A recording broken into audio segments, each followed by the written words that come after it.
Improved sleep for seniors. When we get older, many of life's simple routines change, including how we sleep. But just because sleep patterns shift doesn't mean poor sleep is inevitable. In fact, understanding and gently adapting to these changes can unlock some of the most restful nights you've had in years. One of the easiest, most powerful adjustments you can make starts with your bedtime. Finding the right sleep window for your body's natural rhythm can transform your rest, your energy, and even your mood. For aging adults, the ideal bedtime is often a little earlier than it used to be, but not too early. Research and experience suggest that the sweet spot typically falls between 9 p.m. and 10:30 p.m. This window aligns with the natural shifts of our internal clock, known as the circadian rhythm, which adjusts subtly as we age. Going to bed at this time supports the body's processes for deep, uninterrupted rest. Heading to bed too early can actually backfire. Many older adults lie down at 7 or 8 p.m., only to find themselves awake at 2 or 3 a.m., staring at the ceiling. The reason? Their full sleep cycle has simply ended too soon. Gently adjusting bedtime a little later and sticking to that schedule can help your body return to a more natural, restful rhythm. Of course, there's no one-size-fits-all bedtime. Each person has a unique chronotype or internal sleep-wake pattern. Some people are natural early birds, waking refreshed before sunrise, while others feel most alert in the evening. Discovering your personal sleep preference can make a world of difference in how rested you feel. Tools like Dr. Michael Bruce's Sleep Chronotype quiz can provide guidance. But even without taking a test, your body offers clues. If your eyelids feel heavy around 9:30 p.m., that's your signal. If you're still bright-eyed at 10, your rhythm may naturally lean later. The most important thing? Listen to your body's quiet wisdom. No matter your ideal bedtime, consistency is everything. Going to bed and waking up at the same time every day, including weekends, strengthens your internal rhythm. Over time, this stability makes it easier to fall asleep, stay asleep, and wake up feeling refreshed. A steady schedule becomes a gentle anchor for your sleep health. If you're a senior looking to sleep better, start by choosing a gentle, realistic bedtime that fits your lifestyle. You don't have to be perfect. Just aim for consistency and be kind to your body as it adapts. With patience and simple habits, sweet dreams can become part of your daily routine once again. Are you finding it harder to sleep through the night as you get older? Maybe you're waking up too early, or tossing and turning, trying to fall asleep in the first place.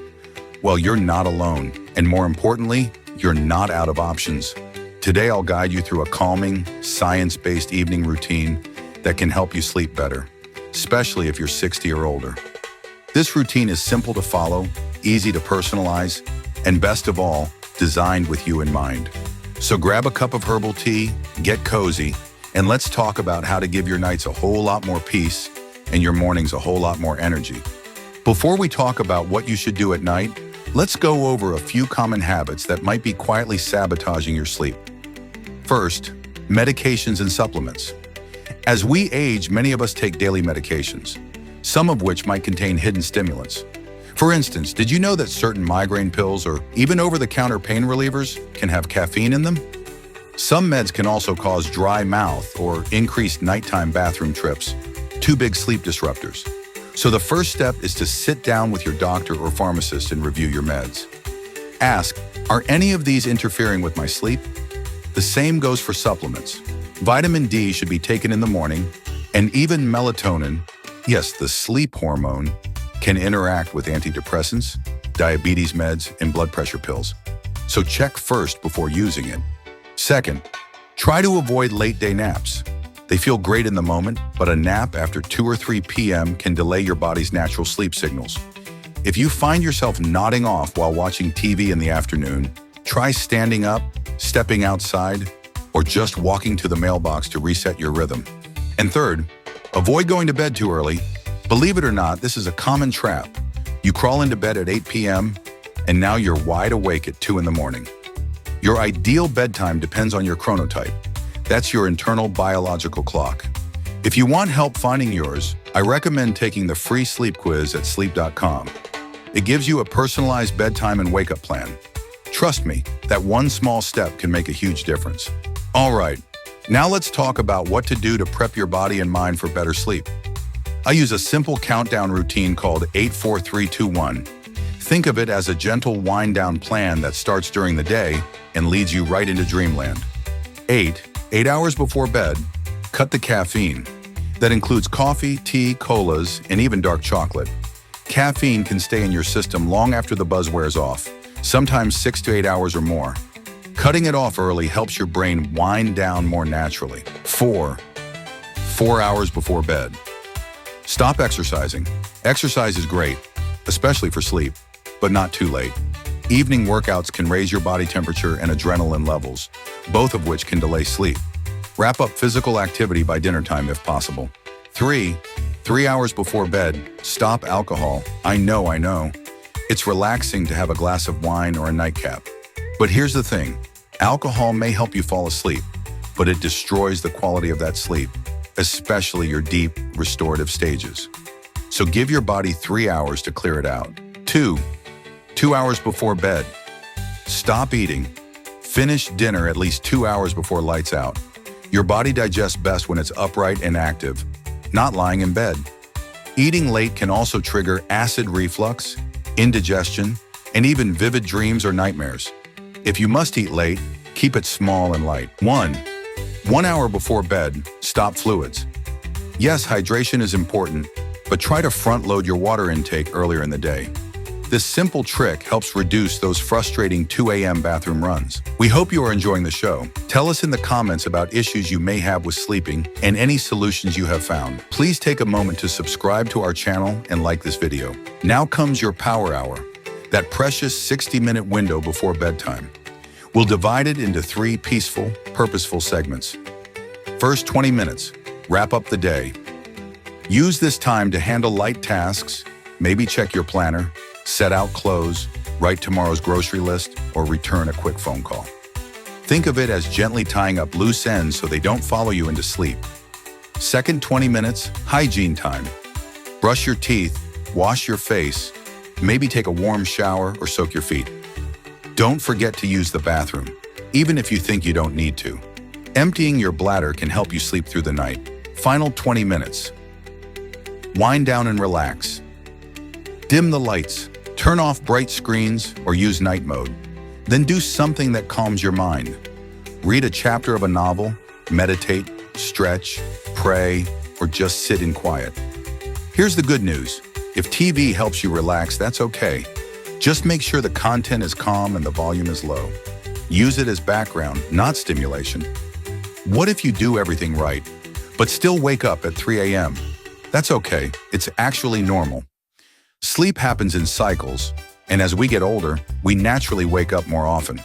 The key is not to panic. Try this simple breathing technique called 4-7-8. Breathe in gently for 4 seconds. Hold your breath for 7 seconds. Then exhale slowly for 8 seconds. Repeat that 8 to 10 times. It helps your heart rate slow down and tells your brain, it's safe to sleep. If you're still awake after 20 or 30 minutes, it's okay to get up and sit in a quiet room. Or you can try non-sleep deep rest. Just lie in bed, breathing slowly in the dark. Even if you're not asleep, your body is still recovering. 1 hour of that rest can feel like 20 minutes of real sleep. Now, before we wrap up, I want to share a few real-life stories, because sometimes hearing how others have improved their sleep can give us the hope and motivation to try again ourselves. Margaret, 72. From 4 hours to full nights, Margaret lives in a quiet suburb and used to wake up at 2 a.m. every night, wide awake and frustrated. She'd lie there worrying about her kids, her finances, and whether she'd ever sleep through the night again. Then she watched a video just like this one and decided to make one small change. She moved her cup of tea from evening to lunchtime. That one tweak helped her fall asleep faster. Encouraged, she added the full 8-4-3-2-1 routine. And over the next 3 weeks, she noticed something incredible. She was sleeping a full 7 hours a night for the first time in years. Robert, 68, the coffee switch that changed everything. Robert was a lifelong coffee drinker. Don't talk to me before my second cup, he'd joke. But he didn't realize that his afternoon refills were secretly keeping him wired late into the night, even though he felt tired. After learning about caffeine's long half-life, Robert decided to stop drinking coffee after noon. The result? Within days, he started feeling sleepy at a reasonable hour and waking up more refreshed. He still enjoys his morning brew, but says he finally feels like his age isn't what's keeping him up. It was just timing. Sandra and Carlos, a bedtime team. Sandra, 74, and her husband Carlos, 77, struggled with mismatched routines. She was ready for bed at 9, while he liked to stay up watching movies until midnight. That difference led to tension and disrupted sleep for both. One evening, they sat down and watched a sleep health video together. Inspired, they worked out a shared wind-down routine. Sandra reads on the couch while Carlos finishes his movie with earbuds. Then they meet in the bedroom for their 20-minute wind-down. Sometimes prayer, sometimes deep breathing. Now they both say they're closer than ever, not just emotionally, but in rhythm. And they haven't had a restless night in over a month. Gerald, 81. The power of stillness. Gerald lives alone and often found himself ruminating at night about health issues, the past, or simply feeling restless. He started experimenting with a meditation app and committed to doing just 5 minutes of breathing exercises before bed. At first, it felt silly, but after a week, he noticed something profound.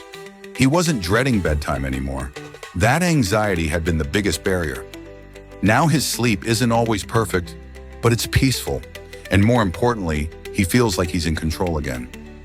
You don't need expensive gadgets or perfect conditions to sleep well.